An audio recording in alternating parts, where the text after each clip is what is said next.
तो इस महीने मैं ट्रेड नहीं करूंगी कि भैया मार्केट इससे ज़्यादा मुझसे मांगना मत। कितने लोग मुझे ये भी कहते हैं कि मुझे तो कभी लॉस ही नहीं होता। क्यों? क्योंकि मैं बुक ही नहीं करता लॉस। फ्रेंड्स, फिबोनाची बहुत पॉपुलर है, सुना भी होगा। तो फिब नंबर्स, बार बार फिबोनाची के लिए हम शॉर्ट फॉर्म फिब यूज करते हैं। तो फिब नंबर्स, फिब रेशियोज, ये दो चीज आपने सुने होंगे। फिब नंबर्स होते क्या हैं? तो एक सिंपल वर्किंग आपको दिखाती हूँ कि फिब नंबर्स क्या होते हैं। जैसे 0, 1, अब 1 और 0 को ऐड करेंगे तो 1, फिर 1 और 1 को ऐड करेंगे 2, 2 और 1 को ऐड करेंगे 3। तो मतलब हम जो नया नंबर है उसको प्रीवियस नंबर से ऐड करेंगे तो जो नंबर आएगा वो फिबोनाची नंबर्स आएगा। इट इज नॉट नेसेसरी कि ऑड इवन टाइप का हो, ये कुछ भी हो सकता है, ऑड भी हो सकता है, इवन भी हो सकता है। तो ऐसा नहीं है कि ये ऑड इवन है। तो यहाँ पे हम जैसे वर्किंग करेंगे 0, 1 और उसके बाद हम क्या करेंगे, इस 1 को हम 0 से प्लस कर देंगे और आंसर आएगा 1। इसी को हम पूरा स्क्रॉल डाउन कर देते हैं नीचे तक, जहां तक हम चाहे कर सकते हैं, और हमें ये नंबर्स मिल रहे हैं। इस कॉलम को बढ़ा दिया जाए और हम देख रहे हैं 1, 1, 2, 3, 3 + 2 5, 5 + 3 8, 8 + 5 13, 13 + 8 21, 34। इस तरह से जो ये नंबर निकलते हैं इसे फिबोनाची नंबर्स कहते हैं। हमारे लाइफ में भी फिबोनाची नंबर्स की बहुत वैल्यू है, मार्केट में भी फिबोनाची नंबर्स की बहुत वैल्यू है। बहुत बार देखा होगा कि कंटिन्यूअस मार्केट 12-13 दिन कंटिन्यू अपसाइड, 8 डेज तो अपसाइड या डाउनसाइड कर चुका है market, but 13 days continuously upside जाना, डाउनसाइड जाना, ये जो है मार्केट के लिए इम्पॉसिबल जैसा क्यों है? क्योंकि वो फिबोनाची आता है। फर्स्ट, सेकेंड, थर्ड, फिफ्थ जो होते हैं वो कॉमन है, लेकिन जैसे जैसे हायर नंबर पे जाता है वो नंबर्स जो होते हैं वो थोड़े टफ पड़ने लग जाते हैं मार्केट के लिए। आपको एक चीज बताऊं, इट्स अ स्मॉल ट्रिक, और वो ये है कि ये जो नंबर्स हम देख रहे हैं ना, ये जो फिबोनाची नंबर्स हैं, कभी कभी देखना प्राइसेस भी यहाँ पे आके अटक जाती है इनके पास में। एग्जैक्टली मैथमेटिकली नहीं, बट इनके पास में कहीं पर आकर प्राइस अटकती है। तो देखने में आता है कि हम जो भी ये देख रहे हैं प्राइसेस, कई बार ये लेवल्स पे आके प्राइस अटक जाती है, जैसे 89, 81, 89 के आसपास आपने बहुत बार प्राइस को अटकते हुए देखा होगा। इंक्लूडिंग अभी जो डॉलर चल रहा है वो भी 81, 83, 85 के आसपास ही मूव कर रहा है। तो ये जो प्राइसेस होते हैं यहाँ पे, कभी कभी प्राइस जब अटक जाता है तो ये क्रॉस करना बहुत मुश्किल होता है और रेंज बाउंड हो भी जाता है। तो अगर डेज में है तो 13 डेज, और अगर मंथ में है तब फिर 5 भी इफेक्ट कर सकता है और 8 तो बहुत ही इफेक्टिव होगा। कभी भी कंटिन्यू 8 मंथ की राइज या 8 मंथ्स की फॉल नहीं देखने मिलेगी। थर्ड या फोर्थ पे ही रिवर्सल मिल जाएगा, मतलब जनरली फोर्थ मंथ ऐसा रिवर्सल मिलता है। कभी कभी 8 महीने तक भी अगर मान लो देख लिया हो तो इस तरह से।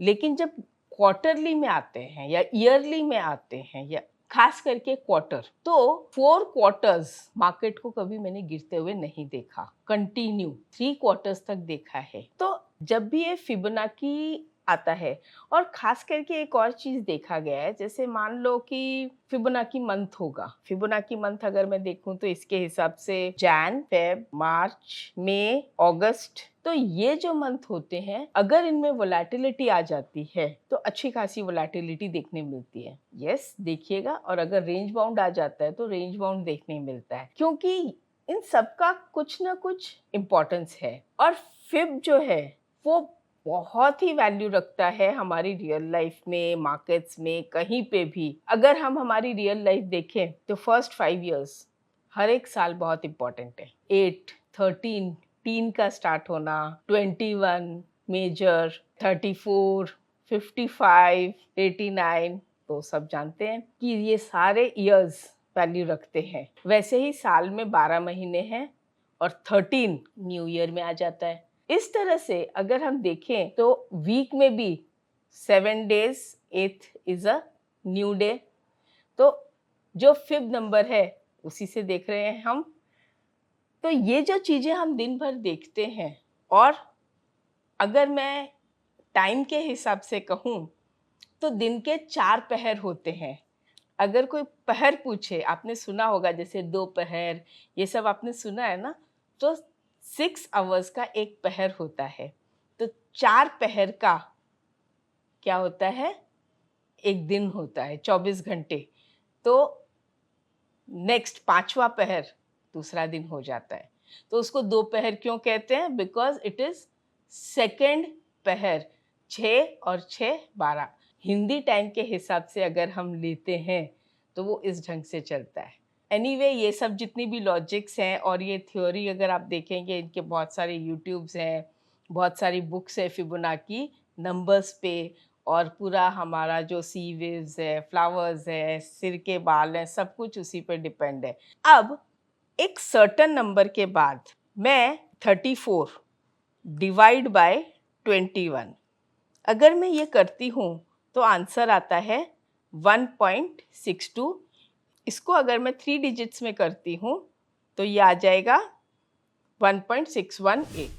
आपने फिब के कई रेशियो सुने होंगे, जैसे 38.2%, 50 तो ऐसे आते हैं इन बिटवीन के हिसाब से, फिर 61.8। ये इन दोनों का मतलब, इन दोनों को अगर मैं ऐड करूं तो 100 हो जाता है।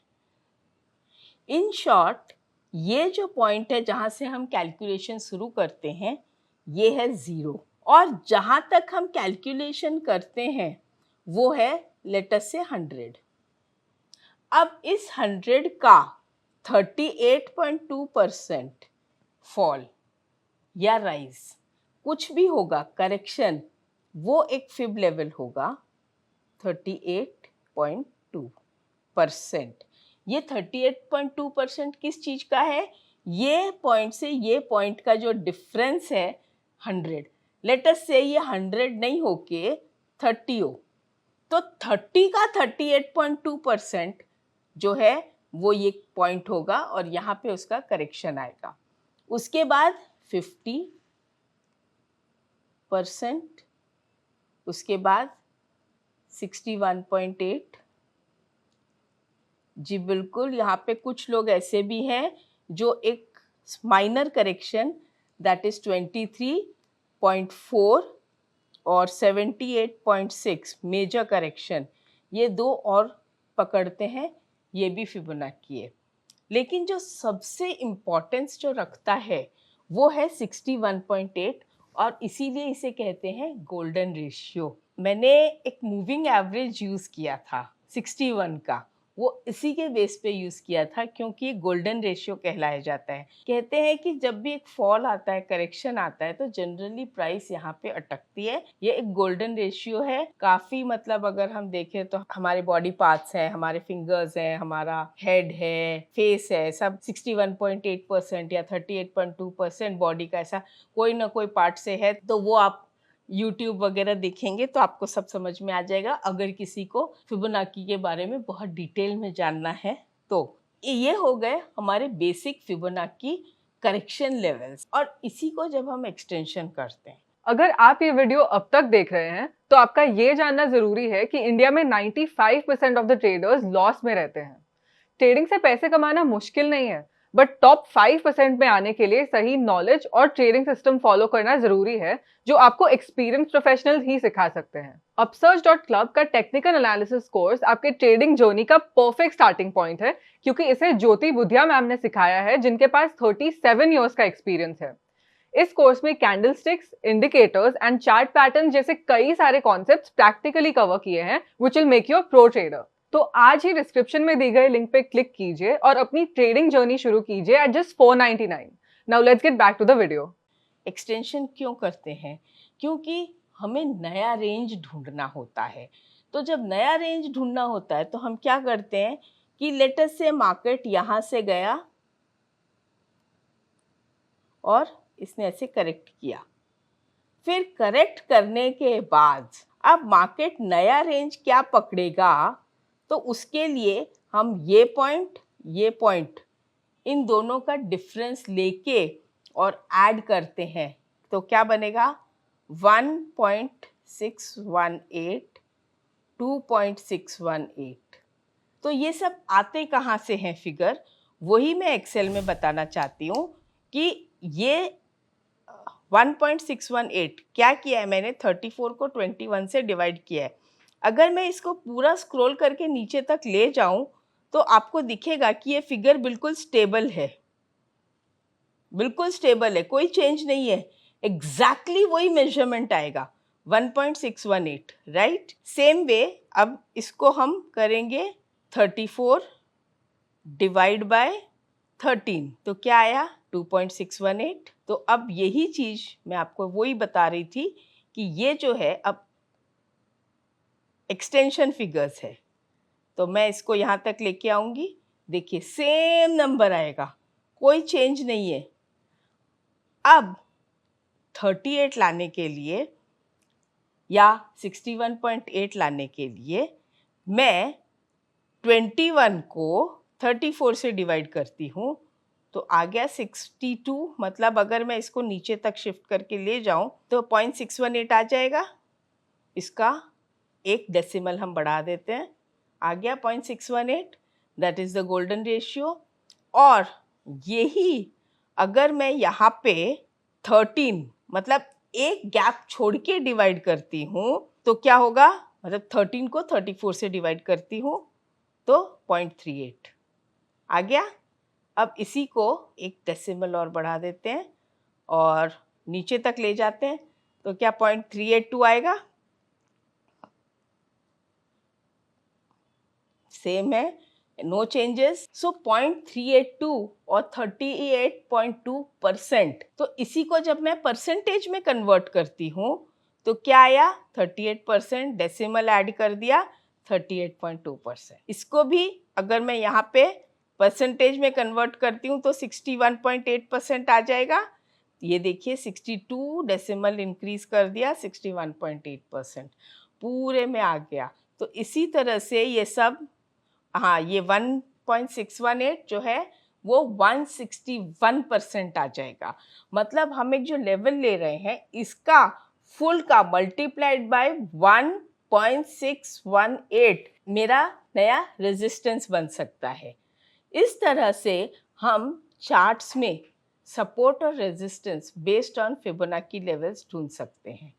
और अगर वहाँ पे हमें कोई कैंडल पैटर्न एट सपोर्ट और रेजिस्टेंस मिल जाए तो यहाँ पे मैं पहले आपको फिबोनाची कैसे ड्रॉ करते हैं, कैसे देखते हैं वो बता रही हूँ, और फिर उसके साथ में जो जो अभी तक सिखाया है उनको मिक्स तो करूँगी ही, क्योंकि जैसे जैसे हम मिक्स करके और यूज़ करते हैं, जितने कॉम्बिनेशंस मिलते हैं उसके हिसाब से हमारा कॉन्फिडेंस लेवल भी उतना ही स्ट्रांग होता है। लेकिन अगर वो स्टॉप लॉस हिट हो गया देन वी आर आउट।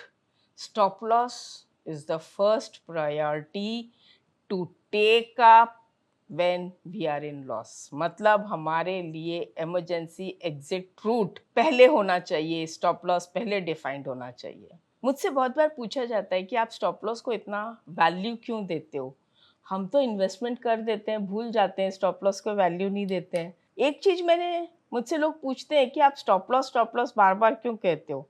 भाई इसलिए कहती हूँ क्योंकि प्रॉफिट में हम तुरंत निकलते हैं। जब हमें लॉस हो रहा होता है हम वो शेयर डीमैट में बरसों बरस रख सकते हैं, उतनी हमारी होल्डिंग कैपेसिटी है कि हम वो शेयर को जीरो होते हुए देख सकते हैं लेकिन उससे एग्जिट नहीं होंगे। कितने लोग मुझे ये भी कहते हैं कि मुझे तो कभी लॉस ही नहीं होता, क्यों? क्योंकि मैं बुक ही नहीं करता लॉस। लेकिन अगर आप ट्रेडर हैं या आप शॉर्ट टर्म इन्वेस्टर हैं, अगर आप प्रॉफिट फास्ट बुक करते हैं तो लॉस भी फास्ट बुक करना चाहिए। ये मेरा प्रिंसिपल है। मेरा तो एक और प्रिंसिपल है, जैसे बच्चों को पॉकेट मनी दी जाती है कि भैया ये देख तेरा पॉकेट मनी है, इससे ज़्यादा मुझसे मांगना मत, मैं देने वाला नहीं हूँ। तो उसी तरह से मैं भी मार्केट से ये कहती हूँ कि भैया मार्केट, ये मेरा इस महीने का लॉस का पैसा मैं टेबल पे रख रही हूँ। अगर ये लॉस हो गया, मुझे ये पैसा मेरा जो मैंने टेबल पे रखा है ये पूरा चला गया, तो इस महीने मैं ट्रेड नहीं करूँगी। क्यों? क्योंकि मेरी पॉकेट अलाउ नहीं करती है कि मैं इससे ज़्यादा मनी तुमको दे सकूँ।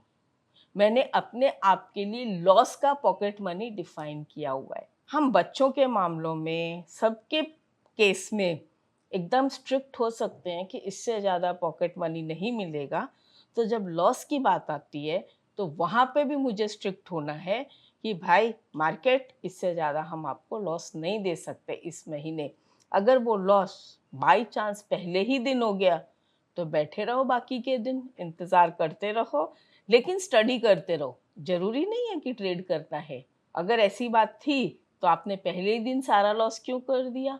मैं पैसा नहीं निकालूंगी पॉकेट से, चाहे बच्चा कितना भी रोता रहे, लेकिन पॉकेट मनी अगर उसने पहले ही दिन ख़त्म कर दी मौज मस्ती में, तो क्या कहेंगे आप? और ले जा? नहीं ना कहीं तो स्ट्रिक्ट होना पड़ता है। तो वैसे ही अपने ऊपर भी वो स्ट्रिक्टनेस लागू होती है। और यही चीज़ को जब मैं दूसरों के साथ कर सकती हूँ, मेरी फैमिली के साथ स्ट्रिक्ट हो सकती हूँ, तो अपने लिए भी होना ज़रूरी है। तभी तो आज तक हूँ मार्केट में और हमेशा रहना भी है। तो चलिए अब हम फिर ड्रॉ करते हैं।